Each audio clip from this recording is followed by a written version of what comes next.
Hello and welcome back to my channel.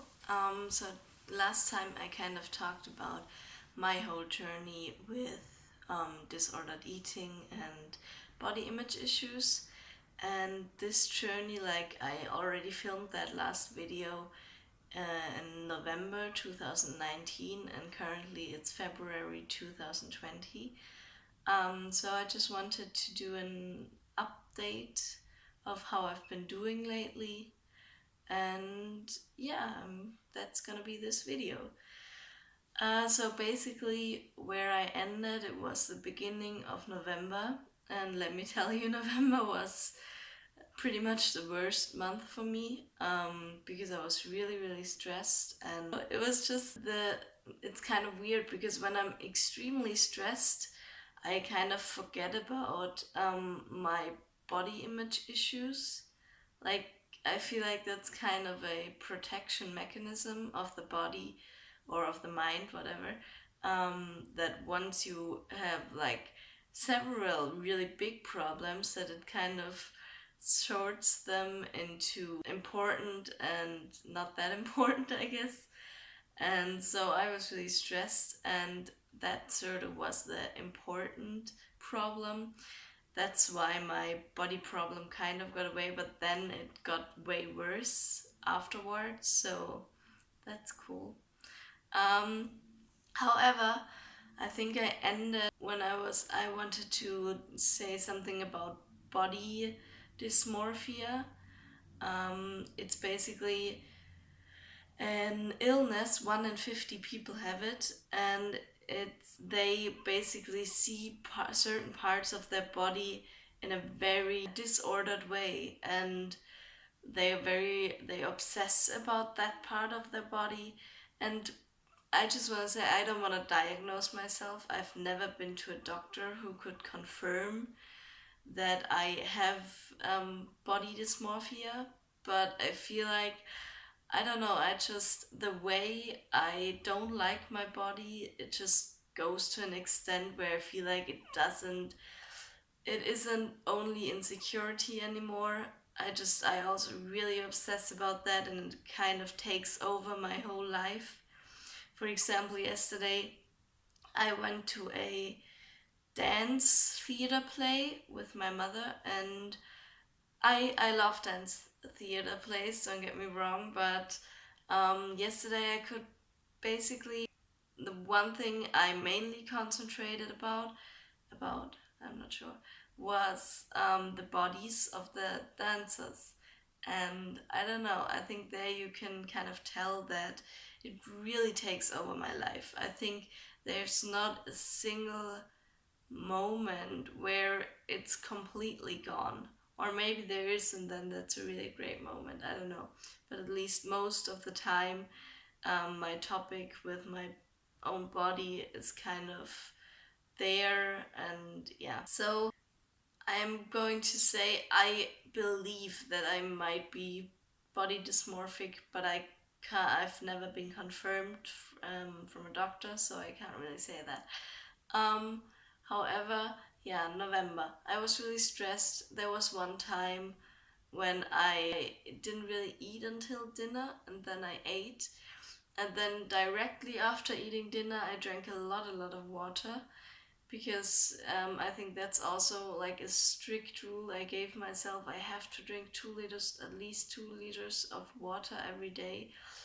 And yeah, so that day I didn't, so I forced myself to drink maybe half a liter to 1 liter, um, like in one sitting basically, and like in 5 minutes, or I don't know how long it was, but I don't know, I just felt really nauseous afterwards, and I I felt really sick, and so I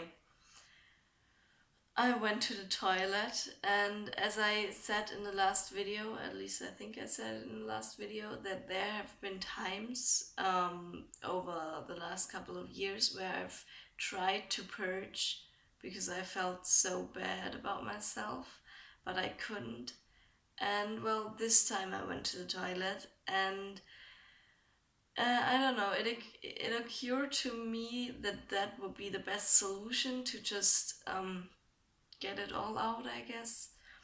So I purged again, and this time it actually worked. Actually, while I was doing that, I was crying because I knew how bad that was. And I don't know, I think I hated myself even more for that. So yeah. Yeah, but I also promised myself that I wouldn't do it anymore, and I haven't done it ever since. So that's a really good thing.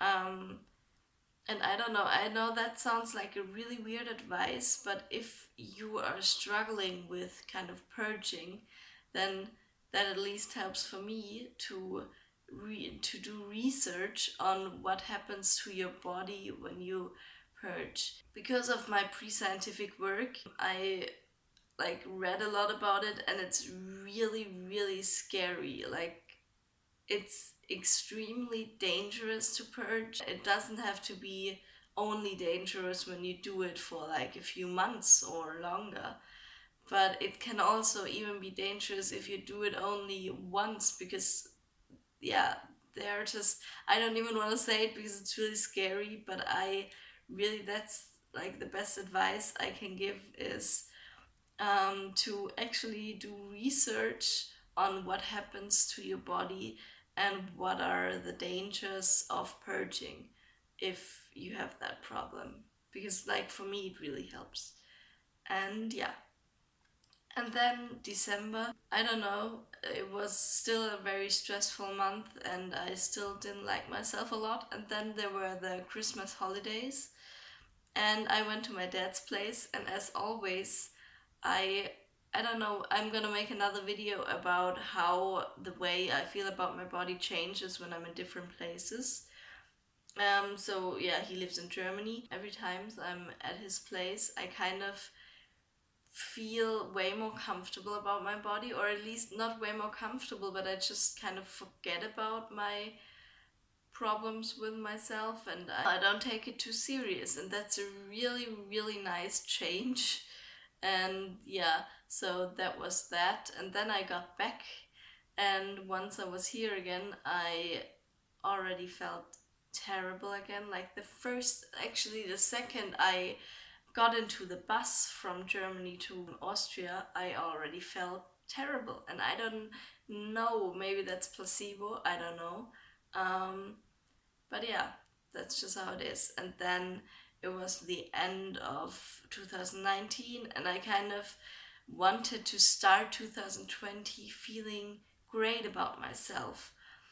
And and that was like my greatest wish.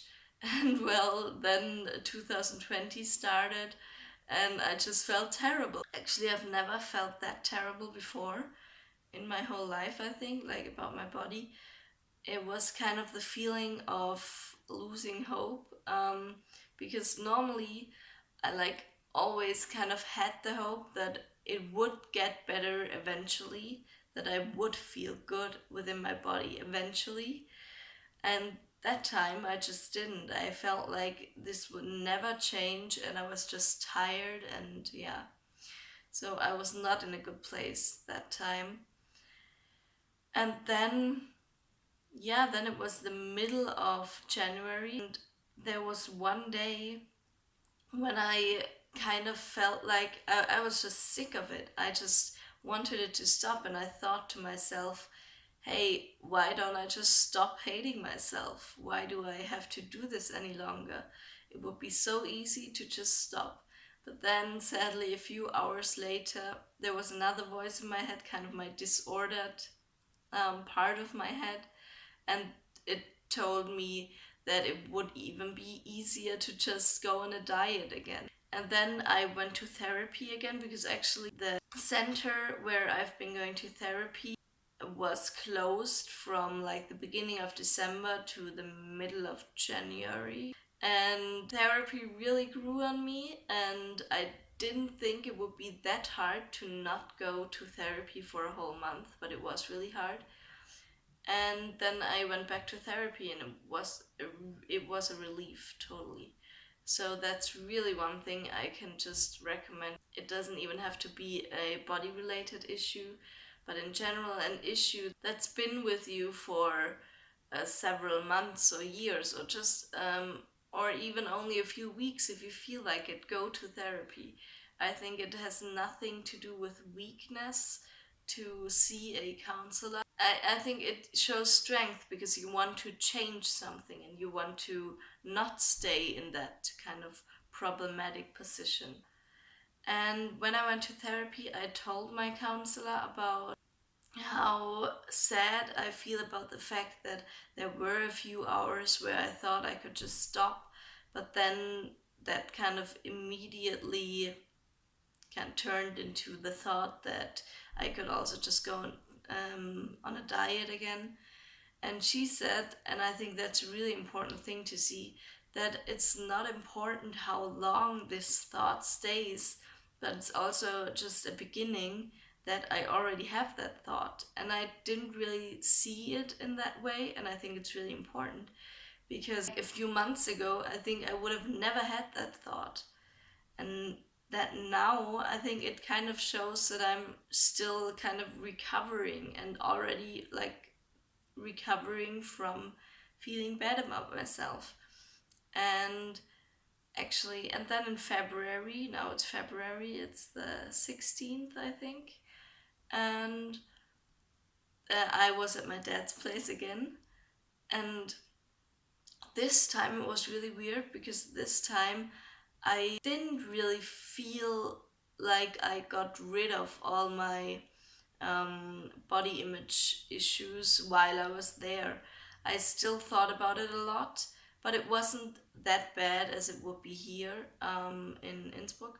So it was still good, but it wasn't as good as normally. But the good thing is that once I got into the bus back to Innsbruck, that feeling of feeling super terrible about myself, it didn't come back immediately. And I was sitting in a bus and really talking to myself, not out loud, but I was telling myself that sitting in a bus for a few hours won't change the way my body looks, and to just really remind yourself of I remind myself of how kind of stupid that thought is, that just because I would sit in a bus for 5 hours, I would already gain a couple of kilos. I don't know, I think that's just a weird thought. Why would that be the case, you know? And I've actually felt good within my body for a few hours when I got here. Then yesterday I didn't feel that good about my body. And today I feel good about my body again. And I feel like actually in February there were more days where I felt good about myself. So I feel like I might be getting better, though I don't want to have too much hope. But there were more days than usual. A very important advice, and not just in that case when you feel uncomfortable within your body. In general, sleep enough. And I think that's such an important advice because sleep is so important. And I know I sound like some health counselor, and that's really annoying. But for me, it's like this school year, I don't really sleep a lot. There were times where I just couldn't fall asleep, and then there were times where I just had so much work to do that I just didn't have time for sleep, really, or for a lot of sleep. So most of the time I only slept 6 or 6.5 hours. And I know that doesn't sound that terrible because I know there are people at my age or even also older, and they only sleep 4 hours because they have so much to do, or I don't know. But still, 6 hours or 6.5 hours, I can only speak for myself, it isn't enough for me. And I can totally recognize once it's the weekend or once I have the time to really sleep in, and like I feel so much better about myself. It's an extreme change, really. And I just always feel very bloated when I don't sleep enough, and that's been often. So I think that's one thing that really helps with seeing my body in a different way, is to sleep enough. And not only if you have that issue, but just in general, I think you can concentrate better. I think you're just happier in general. And I think I'm going to end this video now, and I'm not sure, but I think I'm going to make the next video about my favorite YouTubers, like those who talk about eating disorders and disordered eating and body image issues. I hope you're all doing great, and I will hopefully see you next time. Goodbye.